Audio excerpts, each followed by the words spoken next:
한글? 저기에 쳐박아도. 여기 미국의 한 여기자가 한국의 유산을 찾아냈습니다. 그런 그녀가 한글 연구에 관한 비밀을 밝혀내면서 충격을 받았다고 하는데요. 심지어 그녀는 오열하며 자신은 한국인이라고 소리쳤다고 합니다. 미국 전역이 발칵 뒤집혔다는 이 사연 지금 알아보겠습니다. 저는 점심시간이 정말 싫었어요. 매일 끔찍한 일상의 반복이었거든요. 저는 자리에 앉아 도시락을 열었는데 모든 시선이 저에게 쏠리는 느낌이었어요. 오늘도 다를 바 없었어요. 알루미늄 포일을 조심스레 풀자 김치향이 공기를 가득 채웠어요. 어머니께서 또 김밥을 싸주셨어요. 밥, 야채, 그리고 소고기가 들어간 해조류. 배가 꼬르륵거렸지만 저는 머뭇거렸어요. 어디서 이상한 냄새가 나는데. 멀리서. 메디슨이 코를 찡그리며 말했어요. 그녀의 금발 포니테일이 흔들리면서 제게서 몸을 돌렸어요. 얼굴이 벌겋게 달아올라서 저는 사라지고 싶었어요. 뉴욕의 대부분이 백인인 학교에서 한국계 미국인으로 살아간다는 건 늘 눈에 띈다는 뜻이었거든요. 저는 급히 도시락을 닫았고 식욕은 사라졌어요. 그냥 샌드위치를 먹는 건 어때? 타일러가 비웃으며 덧붙였어요. 아니면 내 나라로 돌아가던지.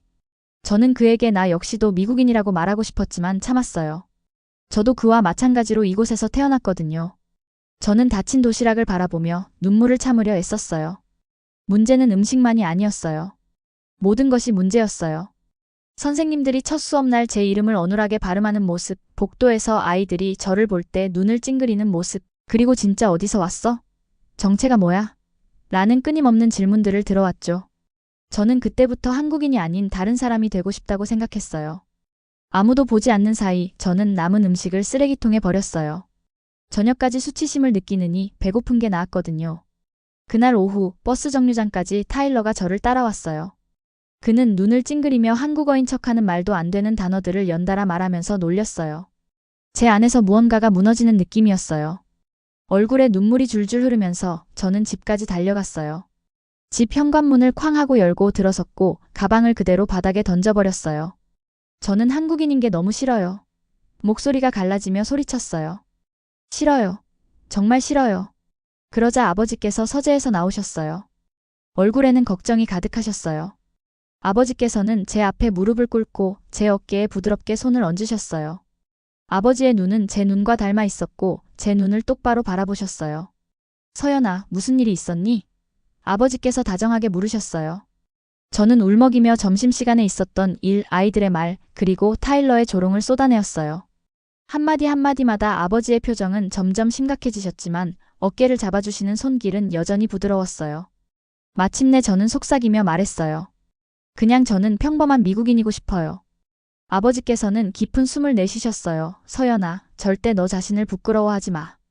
너는 자랑스러운 한국인이야 하고 다정하게 말씀하셨어요. 그러다 어머니께서 현관에 나타나셨어요. 얼굴에 걱정이 가득하신 어머니께서는 다가와 제 두 손을 잡아주셨어요. 어머니의 따뜻한 두 눈이 저를 감싸줬어요. 너의 한국 정체성은 숨길 것이 아니야. 어머니께서 단호하면서도 다정하게 말씀하셨어요. 소중히 여겨야 해. 저녁 식사 후 할아버지께서 저를 부르셨어요. 낡은 가죽 소파 옆에 앉으라고 하시며 얼굴에는 87년의 삶을 담은 주름이 가득하셨어요. 하지만 눈은 맑고 빛났어요. 한글에 대해 이야기를 해주어야겠구나. 할아버지께서 걸쭉한 사투리에도 불구하고 분명한 영어로 말씀하셨어요. 저는 한글, 즉 한국의 문자에 대해 알고는 있었지만 큰 관심은 없었어요. 하지만 오늘은 할아버지의 말씀을 한번 들어보기로 마음먹었죠. 세종대왕께서 1443년에 한글을 창제하셨어 라고 할아버지께서 설명하셨어요. 그 이전에는 부자들만 읽고 쓸 수 있었고 평범한 사람들은 배울 기회조차 없었거든. 저는 놀라며 물었어요. 왕께서 평범한 사람들도 읽기를 원하셨다는 말씀이신가요? 할아버지께서 미소 지으시며 대답하셨어요. 그럼. 세종대왕께서는 우리말의 소리는 중국과 다르고 백성들이 자신의 뜻을 표현하기에는 한자가 어렵고 적절치 않다고 하셨어. 그래서 누구나 쉽게 배울 수 있도록 간단한 문자를 만드신 거야. 똑똑한 사람은 하루 만에 배울 수 있고 비교적 더딘 사람도 열흘이면 배울 수 있다고 하셨거든. 속상했던 마음은 어느새 사라졌고 저는 호기심이 생겼어요. 정말 그렇게 쉬운 건가요? 할아버지께서는 눈을 반짝이며 말씀을 이으셨어요. 가장 멋진 점은 각 자음이 소리를 낼 때 입모양을 본뜬 과학적인 설계라는 거야. 할아버지께서는 자신의 입모양을 만들어 보이시며 한국 문자와 맞닿는 형태를 보여주셨어요. 그제서야 저는 한때 낯선 기호라고만 생각했던 것 뒤에 숨은 천재적인 설계를 보게 되었어요. 학교에서는 그런 식으로 가르쳐주지 않아요. 저는 조용히 말씀드렸어요. 마치 한국어가 아무 의미 없는 낙서처럼 들리게 하시거든요. 할아버지께서는 단호하게 말씀하셨어요. 전혀 그렇지 않아. 한글은 지금까지 만들어진 문자체계 중 가장 과학적인 것으로 평가받고 있단다. 많은 언어학 전문가들이 그렇게 말하고 있지. 그날 밤 저는 침대에 누워 할아버지의 말씀을 곱씹었어요. 저는 아직도 한국계 미국인으로서 느끼는 감정이 혼란스러웠어요. 아이들이 제 음식이나 이름을 비웃을 때마다 마음이 아팠지만 오늘 밤 제 안에 작지만 확실한 자부심의 씨앗이 심어졌어요. 어쩌면 제 정체성은 단순히 견뎌내야 하는 것이 아니라 소중히 여겨야 할 특별한 것일지도 모른다고 느꼈어요. 저는 사람 입모양을 본뜬 글자를 창조한 왕의 꿈을 꾸며 잠이 들었고 아직 듣지 못한 다른 한국의 이야기들에 대한 관심이 생기기 시작했어요. 16년 후 저는 뉴욕주 기록보관소에 서 있었어요. 오래된 종이와 먼지 냄새가 코를 찔렀고 아침 내내 필기하느라 손가락에는 연필 자국이 남았어요. 작은 글씨를 몇 시간이나 바라보느라 눈이 타들어갔지만 저는 포기하지 않았어요. 이제 저는 자신감 없던 12살 소녀가 아니라 김서연 기자로서 미국 교육 정책에 관한 새로운 다큐멘터리 프로젝트를 준비 중이에요. 한 폴더를 닫고 다른 폴더를 집어들었을 때 제 눈길을 사로잡는 파일이 있었어요. 다른 파일들과는 달리 라벨이 붙어 있었는데 바로 한글 교재 효율성 연구라고 적혀 있었어요. 제 심장이 쿵 하고 내려앉았어요. 왜 미국 군정 파일 속에 한글 교재에 관한 정보가 있을까요? 저는 노란빛이 도는 종이를 조심스레 꺼냈어요. 문서는 1947년 것으로 타자로 인쇄된 글씨는 여전히 선명했어요. 읽기 시작하자 제 손이 떨리기 시작했어요. 문서에는 제2차 세계대전 후 미국이 한국을 점령했을 때 실시한 과학적 연구가 적혀 있었어요. 연구자들이 한글을 사용하여 한국 학생들이 다른 문자 체계보다 얼마나 빨리 읽을 수 있는지를 실험했어요. 그 결과는 마치 큰 트럭에 치인 것처럼 제게 충격을 주었어요. 한글을 배운 지 단 2주 만에 한국 학생들은 신문 기사의 70%를 읽을 수 있었고 장기적으로는 어휘를 영어 학생보다 3.7배, 일본 학생보다 4.2배 더 빨리 배웠다는 내용이었어요. 이 연구는 할아버지께서 오랫동안 말씀해 주셨던 한글이 지금까지 만들어진 문자 체계 중 가장 효율적인 문자 중 하나라는 사실을 과학적으로 증명해 주었어요. 더군다나 문서 여백에 손으로 쓴 메모가 있었어요. 결과가 현행 교육 방향과 모순됨, 배포를 제한함 이라는 내용이었어요. 그 글귀를 본 순간 제 혈관이 얼어붙는 듯 했어요. 이 문서는 단순한 학술 연구가 아니라 미국의 언어 정책에 도전하는 내용 때문에 누군가 일부러 감추어 둔 것이었어요. 저는 핸드폰을 들어 모든 페이지를 빠르게 스캔하여 클라우드에 저장했어요. 제 손은 흥분과 분노로 떨렸어요. 바로 이런 이유 때문에 제가 기자가 된 거예요. 숨겨진 진실을 밝혀내기 위해서요. 다음 날 저는 다시 기록보관소로 돌아갔어요. 이 연구에 관한 더 많은 문서를 찾으려고 했는데 그 파일은 완전히 사라져 버렸어요. 저는 안내 데스크에 계신 담당자께 정중히 여쭤보았어요. 어제 한글 효율성 연구에 관한 파일을 봤는데 오늘은 찾을 수가 없네요. 그 여성의 얼굴이 잠시 굳어지더니 미소가 억지스럽게 변하셨어요. 죄송하지만 해당 자료는 현재 이용할 수 없어요. 선임 직원에 의해 재검토 중이에요. 라고 말씀하셨어요. 재검토라니요? 70년 넘게 손대지 않았던 자료가 제가 본 직후 이렇게 처리되다니 우연일 수 없었어요. 건물을 나오던 중 핸드폰이 울렸어요. 낯선 번호에서 온 문자 메시지에는 이 연구에 관심을 갖지 마세요. 그게 모두에게 좋은 일입니다. 라는 경고가 적혀 있었어요. 저는 인도 한복판에서 멈춰 서서 핸드폰을 바라보았어요. 위협이었을까요? 누가 제가 조사하는 내용을 알겠어요? 그러나 그 메시지는 저를 겁먹게 하기보다는 오히려 결심을 더욱 굳게 만들어 주었어요. 누군가 이 정보를 세상에 알리는 것을 막으려 한다면 제가 중요한 무언가를 발견한 것이 분명했거든요. 그날 저녁 저는 뉴욕 대학교의 한국학 전문가이신 이준호 교수님께 전화를 드렸어요. 이전 기사 작업 때도 도움을 주셨던 분이세요. 교수님, 꼭 보셔야 할 자료가 있어요. 라고 말씀드리며 스캔한 문서를 전달했어요. 전화선은 잠시 침묵에 잠겼다가 교수님께서 조용하고 진지한 목소리로 말씀하셨어요. 서연아, 네가 발견한 게 뭔지 알겠니? 이건 단순히 문자 효율성에 관한 문제가 아니야. 이것은 문화 억압에 관한 문제란다. 저는 왜 누군가 한글의 효과를 증명하는 연구를 감추어야 했을까요? 라고 여쭤보았어요. 교수님께서는 전쟁 후 미국이 전 세계에 영향력을 넓히기 위해 영어를 진보와 비즈니스의 언어로 홍보했단다. 만약 다른 문자 체계가 훨씬 더 효율적이라는 증거가 드러난다면 서구 교육의 우월성에 흠집이 생겼다고 여겼을 거야. 라고 설명해 주셨어요. 저는 할아버지께서 한글에 대해 자랑스럽게 말씀하시던 기억이 떠올랐어요. 조심스레 제 할아버지께서는 미국 군정 시절 교육부에서 일하셨는데 이 연구에 대해 알고 계셨을까요? 라고 말씀드렸어요. 그러자 교수님께서는 서연아, 조심해야 해. 이 연구는 강력한 이해관계자들에게 위협이 될 수 있어. 70년 동안 정보를 감춘 사람들이 지금 당장 드러나는 것을 원치 않을 거야. 라고 경고해 주셨어요. 그날 밤 저는 잠을 이루지 못했어요. 경고 문자, 사라진 문서, 그리고 교수님의 조언, 이 모든 것이 제 상상을 뛰어넘는 무언가를 암시하고 있었어요. 누가 그 위험 문자를 보냈는지, 왜 문서가 그렇게 빨리 사라졌는지, 연구를 진행한 연구자들에게 무슨 일이 있었는지, 그리고 가장 중요한 것은 다른 어떤 증거들이 남아있을지에 대한 의문이 머릿속을 가득 채웠어요. 저는 침대에서 일어나 노트북을 켰어요. 스캔한 문서들이 화면에 반짝이며 이 이야기가 단순한 기사거리가 아니라 제 자신의 정체성, 제 가족의 역사와 연결된 미스터리임을 깨달았어요.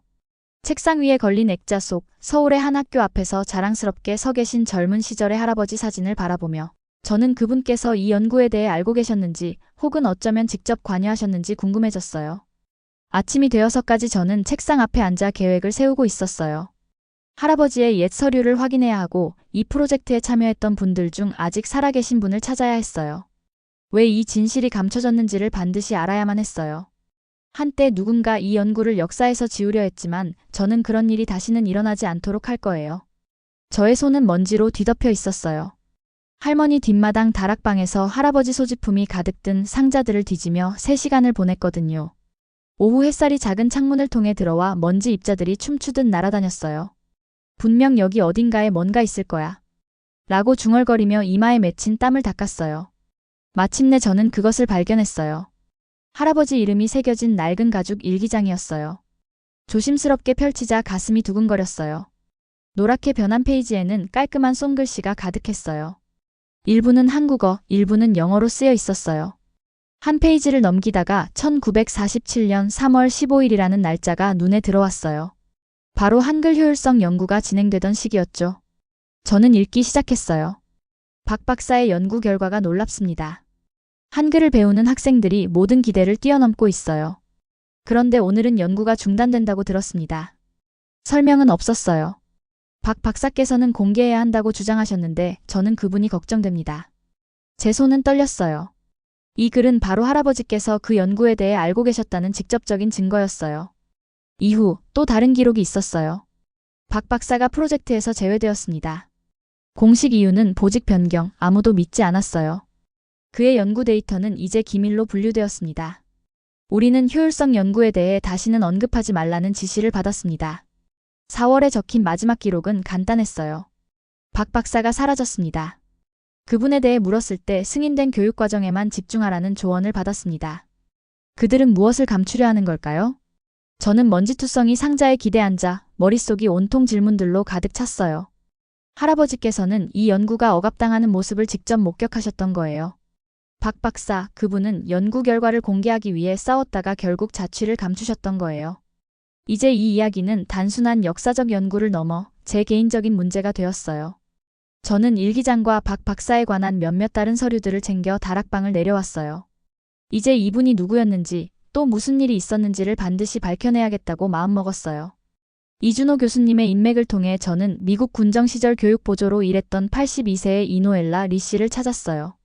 그녀의 아파트는 작지만 깔끔했고 아이들과 손주들의 사진들이 가득했어요. 저를 만나주셔서 감사합니다. 라고 저는 말씀드리며 맞은편에 앉았어요. 그녀의 주름진 손은 여전히 단단했고 차를 따르며 편안한 미소를 지으셨어요. 전화로 박 박사에 대해 언급하셨을 때 꼭 만나야겠다는 생각이 들었습니다. 수십 년 동안 아무도 그분의 이름을 꺼내지 않았거든요. 라고 그녀께서 말씀하셨어요. 저는 스캔한 문서들과 할아버지 일기장의 기록을 보여드렸어요. 그러자 그녀의 눈이 크게 뜨였어요. 네, 이 연구에 대해 분명 기억합니다. 그녀께서 말씀하시기를 박 박사께서는 굉장히 뛰어나셨습니다. 아이들이 다양한 문자 체계를 얼마나 빨리 배우는지를 측정하는 테스트를 설계하셨지요. 한글의 결과는 정말 놀라웠습니다. 라고 하셨어요. 왜 이 연구가 숨겨졌을까요? 라고 저는 여쭤보았어요. 그녀는 한동안 창밖을 내다보더니 정치 때문입니다. 라고 간단히 말씀하셨어요. 미국 관리들은 영어 교육을 밀어붙였거든요. 박 박사님의 연구 결과는 한국 학생들이 한글로 먼저 배우면 더 빨리 성장할 수 있다는 것을 보여주었어요. 이는 공식 정책의 정면으로 도전하는 것이었지요. 그럼 박 박사님 개인에게는 무슨 일이 있었던 거예요? 라고 저는 다시 물었어요. 그녀의 얼굴이 어두워졌어요. 출판하면 교원 자격을 박탈하겠다는 위협을 받으셨습니다. 계속 주장하자 결국 프로젝트에서 제외되셨어요. 어떤 이들은 본국으로 돌아갔다고 했고 또 다른 이들은 일본으로 갔다고 했지만 확실한 사실은 아무도 알지 못합니다. 라고 말씀하셨어요. 저는 자리를 뜨려던 순간 이노엘라 씨께서 제 팔을 잡으셨어요. 한 분 더 만나보세요. 김민우 씨라는 분인데 그분은 박 박사님의 조카예요. 캘리포니아에 계시는 걸로 알고 있어요. 라고 하셨어요. 일주일 만에 저는 김민우 씨를 찾았어요. 드디어 전화로 연락이 닿자 처음에는 조심스러운 목소리였지만 박 박사님의 연구 이야기를 꺼내자 곧 말이 쏟아졌어요. 제 삼촌은 연구의 중요성을 끝까지 믿으셨어요. 삼촌은 자신의 연구가 역사에서 지워졌다고 생각하며 생을 마감하셨어요. 라고 민우 씨께서 말씀하셨어요. 만나 뵙고 싶습니다. 보여드릴 자료도 있으니까요. 라고 저는 말씀드렸어요. 3일 후 저는 샌프란시스코에 있는 민우 씨의 거실에 앉아 있었어요. 민우 씨는 60대 중반의 남성이었는데 그 따뜻한 눈빛은 마치 할아버지의 모습을 떠올리게 했어요. 제가 파일들을 보여드리자 민우 씨의 눈에 눈물이 맺혔어요. 삼촌께서는 연구 자료를 복사해 두셨어요. 삼촌이 돌아가신 후 우리 가족이 그 자료들을 보존해왔습니다. 이 오래된 연구에 누군가 관심을 가질 거라고는 상상도 못했어요. 라고 민우 씨께서 말씀하셨어요. 민우 씨는 박 박사님의 개인 노트가 담긴 상자를 꺼내주셨어요. 그 데이터는 세밀했어요. 발음에 의해 어휘 습득 속도, 학습 속도를 추적한 차트들이 모두 한글의 효율성을 객관적으로 증명해주고 있었어요. 당신의 삼촌께서는 옳은 일을 하셨어요. 그의 연구는 정말 중요합니다. 라고 저는 말씀드렸어요. 떠나기 전 민우 씨께서 한 폴더를 건네주셨어요. 이 자료들을 가져가세요. 삼촌께서 원하셨던 진실을 세상에 알리시길 바랍니다. 라고 말씀하셨어요. 호텔 방으로 돌아와 저는 할아버지 일기장, 박 박사님의 데이터, 그리고 기록보관소에서 얻은 원본 서류들을 침대 위에 펼쳤어요. 정치적 이유로 감춰진 한글 효율성을 입증하는 획기적인 연구의 전체 이야기가 서서히 형성되고 있었어요. 저는 증거들을 하나하나 정리하며 제 기자 생활에서 가장 뜨거울 기사를 준비했어요. 그러나 그날 밤 호텔 밖에 검은색 차 한 대가 주차되어 있는 것을 발견했어요. 다음 날 공항까지 그 차가 따라오는 것을 목격했어요. 집에 돌아왔을 때 제 아파트 문은 약간 열려 있었어요. 아무것도 없어졌진 않았지만 누군가 제 물건들을 뒤졌다는 흔적이 분명했어요. 노트북에도 누군가 접근하려 한 흔적이 있었어요. 낯선 번호로부터 또 다른 문자가 도착했어요. 마지막 경고입니다. 지금 준비하는 기사는 중단하세요. 라는 메시지였어요. 두려움 대신 제 안에서는 결연한 의지가 더욱 굳어졌어요. 저는 모든 증거를 여러 안전한 장소에 백업하고 주요 신문사에 신뢰할 만한 동료들에게 연락을 취했어요. 누군가 이 이야기를 다시 묻어두려 한다면 이번에는 훨씬 더 강하게 맞서야 할 거예요. 한글의 진실은 알려져야 합니다. 제 할아버지와 박 박사님, 그리고 한국의 자부심을 잃어버린 모든 아이들을 위해서요. 이번에는 진실이 감춰지지 않도록 할 거예요. 저는 컴퓨터 화면을 응시하며 가슴이 두근거렸어요. 불과 5분 후면 제 기사 70년간 감춰진 진실. 한글 효율성을 입증한 과학적 연구가 세계의 주요 뉴스 웹사이트에 동시에 공개될 거예요. 이제 돌이킬 수 없었어요. 깊은 한숨을 내쉬고 마지막 이메일 확인 버튼을 눌렀어요. 모든 절차가 끝났어요. 기사에는 원본 문서 스캔, 이노엘라 리 씨와 김민우 씨와의 인터뷰, 할아버지 일기에서 발췌한 내용, 그리고 박 박사님의 연구 데이터를 상세히 분석한 내용이 모두 포함되어 있었어요. 저는 몇 주간 모든 사실을 검증하고 모든 출처를 확인하며 불가피한 반발에 대비했어요. 자정이 지나자 제 핸드폰에서는 끊임없이 알림이 울렸어요. 이 기사는 온라인에서 폭발적인 반응을 일으켰어요. 전 세계의 한인 커뮤니티가 이 기사를 공유하고 언어학 교수님들이 댓글을 달며 소셜미디어는 뜨거운 반응으로 가득했어요. 새벽 2시 시카고의 한 한국 고등학생으로부터 이메일을 받았어요. 예전에는 선생님이 제 이름을 제대로 못 읽으셔서 부끄러웠어요. 그런데 이제 제 한글 이름이 과학적으로 우수하다는 걸 알게 됐습니다. 앞으로는 부끄러워하지 않을 거예요. 눈물이 고였어요. 바로 이런 이유로 제가 기자가 된 거예요.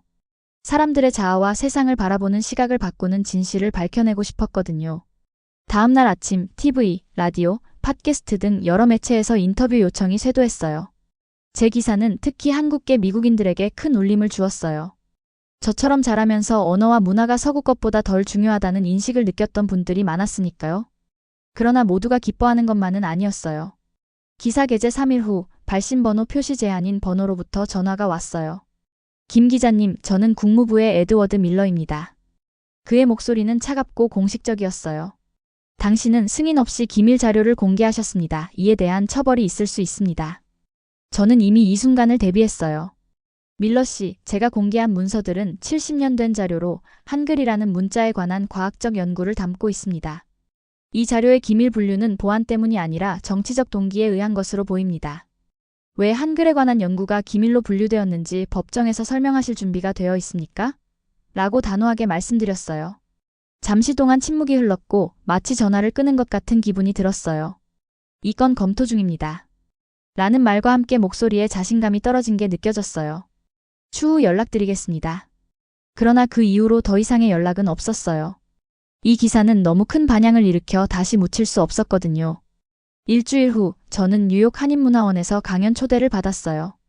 강당은 만원으로 가득 찼고 제가 연단에 오를 때 카메라 불빛이 번쩍였어요. 젊은 한국계 미국인들이 가득한 얼굴들을 바라보며 감동이 밀려왔어요. 70년 전 제가 시작했어요. 세종대왕께서 창제한 한글이 한 과학자 박 박사님에 의해 가장 효율적인 문자 체계 중 하나로 입증되었습니다. 그의 연구에 따르면 한글을 배운 학생들은 단 2주 만에 신문 기사의 70%를 읽을 수 있었습니다. 잠시 멈추며 저는 강연 노트를 바라보며 그간의 여정을 회상했어요. 그러나 그의 연구 결과는 서구 교육의 우월성을 지키기 위해 기밀로 감춰졌습니다. 박 박사님은 침묵당하셨고 제 할아버지께서 직접 이 억압을 목격하셨습니다. 청중들은 고요하게 제 말을 들었어요. 오늘 우리는 이 진실을 되찾습니다. 한글은 단순한 문자 그 이상입니다. 그것은 한국인의 창의력과 과학적 사고의 증거이며 지식은 정치 권력을 가진 자들만의 전유물이 되어서는 안 된다는 사실을 보여줍니다. 강당에서 터져나오는 박수 소리에 마음이 벅찼어요. 강연이 끝난 후 많은 분들이 저와 이야기를 나누기 위해 줄을 섰어요. 그중 한 청년의 이야기가 특히 기억에 남았어요. 김 기자님, 기사를 읽었습니다. 사실 저도 예전에 중학교 때 한국 이름 때문에 괴롭힘 당했었어요. 그는 저를 바라보았어요. 저는 어릴 적부터 서구 문화가 더 낫다고 배웠습니다. 그런데 기자님의 연구가 저를 되돌아보게 만들었어요. 저는 말문이 막혔어요. 곧이어 저는 한 문화가 다른 문화보다 낫다는 문제가 아닙니다. 어디에 가치가 있는지를 알아보는 문제입니다. 라고 조심스럽게 말씀드렸어요. 그 청년은 고개를 끄덕이며 사실 저는 한국어를 배우기 시작했습니다. 한글이 정말 논리적이라는 것을 직접 느끼고 있습니다. 아직 모든 단어를 이해하지는 못해도 말이죠. 라고 덧붙였어요. 그가 걸어가자 저는 과거의 제 자신을 떠올렸어요. 한국 도시락 때문에 부끄러워하며 숨었던 소녀가 한글을 통해 결국 제 한국 정체성에 대한 자부심을 되찾는 과정을요. 그날 저녁 저는 부모님께 전화를 드렸어요. 부모님, 말씀하신 대로 한국계 미국인은 짐이 아니라 축복입니다. 덕분에 다른 사람들이 놓쳤던 진실을 볼 수 있었어요. 라고 전하자 아버지의 목소리는 감동으로 떨었어요. 서연아, 할아버지께서 정말 자랑스러워 하실 거야. 네가 할아버지의 역사와 기억을 이렇게 훌륭하게 이어가는구나. 저는 아파트 벽에 걸린 기사 첫 페이지와 한글서의 작품을 번갈아 보았어요. 잘못된 역사를 바로잡았다는 뿌듯함을 느꼈어요. 부끄러움에서 자부심으로, 그리고 감춰진 진실이 세상에 드러난 순간을 회상하면서요. 이 순간 저도 모르게 뜨거운 눈물이 제 뺨을 흐르고 있었어요. 저는 마지막으로 일기장에 기록했어요. 진실은 영원히 감춰질 수 없다라고요. 지금까지 제 이야기 들어주셔서 감사합니다. 김서연이었습니다. 이상으로 오늘의 사연 마치겠습니다. 구독과 좋아요 눌러주시면 더 많은 사연을 들어보실 수 있습니다.